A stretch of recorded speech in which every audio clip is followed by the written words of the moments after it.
बिस्मिल्लाहिर्रहमानिर्रहीम। एक बूढ़ी शायरा। मदीना मनव्वरा से दूर किसी जगह पर एक छोटी सी झोंपड़ी थी। जब वहाँ से चिराग की धीमी धीमी सी रोशनी महसूस हुई तो हज़रत उमर फारूक रज़ी अल्लाह ताला अन्हो उस झोंपड़ी के करीब गए तो देखा कि एक बुढ़िया सियाह रंग के कपड़े में बैठी है। अंधेरा छा रहा है, उस चिराग के बावजूद अंधेरा बदस्तूर कायम है और वो गमगीन हालत में ये शेर पढ़ रही है। मोहम्मद सल्लल्लाहु अलैहि वसल्लम पर नेक लोगों का दरूद हो, नेक बुरगुज़ीदा लोग तुझ पर दरूद भेजें।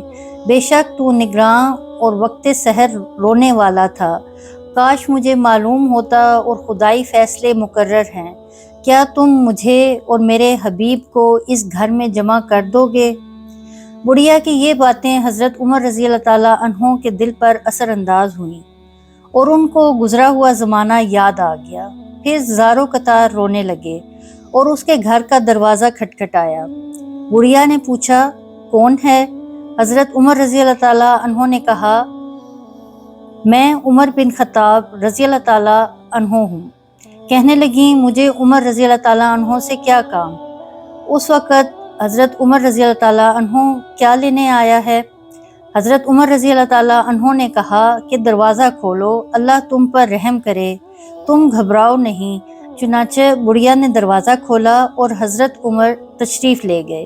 फिर फरमाया कि अभी जो लफ्ज़ तुम कह रही थी वो दोबारा दोहराओ। जब बुढ़िया वो अल्फाज कहकर फारिग हुई तो फरमाया कि मेरी दरख्वास्त है कि मुझे भी अपने साथ शामिल कर लो। चुनाचे उस बुढ़िया ने कहा, उमर यानी ए गफ़ार, हमारे साथ उमर रज़ी अल्लाह ताला अन्हों को भी मग़फ़िरत फरमा। हज़रत उमर रज़ी अल्लाह ताला अन्हों खुश हो गए और वापस चले गए।